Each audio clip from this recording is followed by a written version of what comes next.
other boot and pick it up?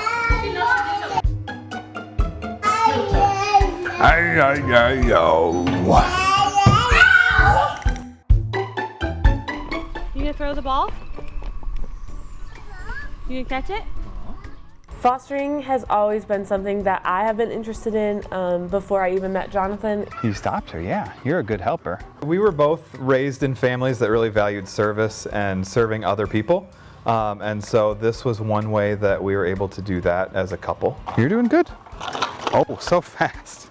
Look at you go. We helped out in a kinship care for some kids that needed a place to stay. Once they moved out, we were licensed in our home to privately foster. We had 3 or 4 come through our home, and then this opportunity for the foster village came. It really has increased our capacity to help more kids. We weren't able to do that in the house that we were in before, so being able to move here into the foster village allowed us to keep sibling groups together. It's really helpful for them in their kind of healing process and as they're processing everything that they're going through on their foster care journey. They're big cottages, there's lots of room, they're beautiful on the inside.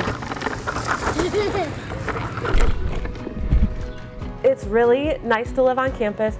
It's a neighborhood that we know the people, we know that it's safe for the kids. There are playgrounds on campus that we definitely utilize. The daycare center, the tutoring center, we're able to use for our kids without cost for us. Rent here is $1 a month.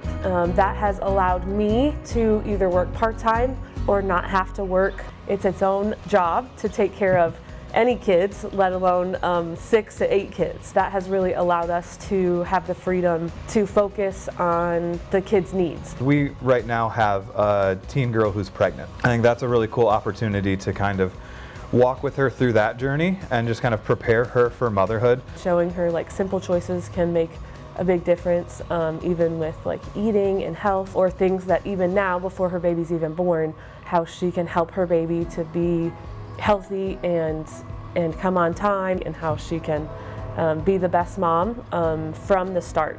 To hopefully kind of break the cycle of foster care and trauma that really with all of the kids in our home and all the kids in foster care, so many of these are part of generational cycles that we have the opportunity to hopefully help them break out of and help her be a good mom to her baby girl. We were able to do a gender reveal party, which she really wanted. With all the different kids in our house, she sees little boys and little girls, and so before we knew what the gender was, she was saying, I definitely don't want a girl, they're very sassy. Looking at our girls, and the 5-year-old had dumped his plate on the table and tried to eat his dinner off of the table, and she said, oh my goodness, I do not want a boy. I don't want to go, but it's too late to stay. Every child deserves this. With a broken heart, I'm feeling about twice my age. They deserve someone who will drive them down to the hospital if they want to get their baby checked out. Now I'm asking myself, is it still what I want? And not just say, no, you're fine, we'll talk to the doctor tomorrow. I would want that for my own children. Bio families want that for their children, whether they're in foster care or they're not. There's a lot of different ways to be involved in foster care that are not being a foster parent. So if you feel like you are called to foster care, interested in foster care, but you don't feel like you're in a place that you can be a foster parent, there are still lots of ways to engage, to support the foster parents in the work that they're doing, to support the kids in foster care. We are not doing this alone. Through Thornwell, through our church, through our families, we have a lot of support that helps us to care for them the best we can.